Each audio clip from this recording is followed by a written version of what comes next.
Lumrah kami seorang Dayak ataupun Iban, kami berandau di Ruai ya. Gambar latar di belakang itu Ruai ya. Untuk berbincang secara terbuka, dan saya berharap panelis dan juga peserta wawancara ini berpegang kepada prinsip itu. Jangan ada laporan polis lah, demonstrasi lepas saya dengan Syak, dengan Madeline berhujah dalam webinar ini.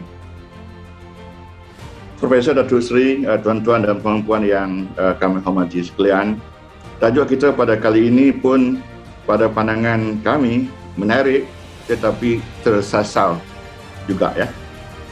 Mengembalikan semangat 63. So, jadi apa yang perlu dikembalikan? Kembali apa kepada siapa? Saya bayangkan bila kita kembalikan sesuatu, maka senario-nya macam kes curi-mencuri. A adalah pencuri, dia mencuri suatu barang daripada B.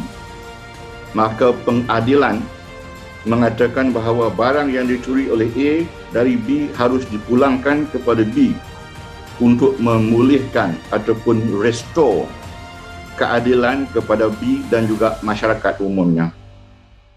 Bukan itu sahaja ya. A harus juga dihukum kerana perbuatan menggugat ketenteraman awam ataupun masyarakat. Justru siapa pencuri, apa yang dicuri, dari siapa, apa mau dikembalikan kepada siapa, itu persoalan panas. Webinar kita pada pagi ini.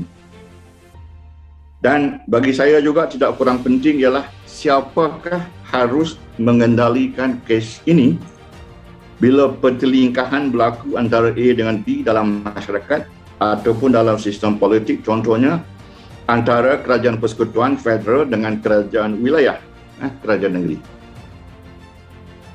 Profesor Datuk Seri, tuan-tuan dan puan-puan, kalau tajuk kita merujuk kepada keingkaran dalam pelaksanaan perjanjian Malaysia, maka kita sudah terjumpai haluan perbincangan kita pada pagi ini.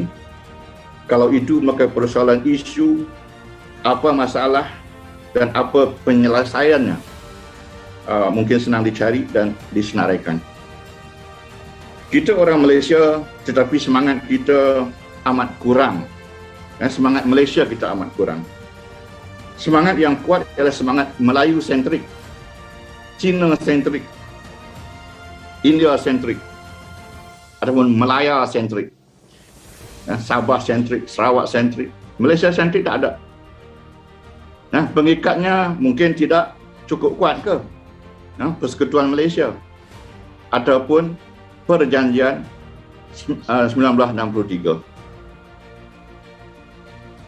Para guru sejarah di sekolah, maktab, universiti semua terbabas dalam menurunkan ilmu sejarah Malaysia.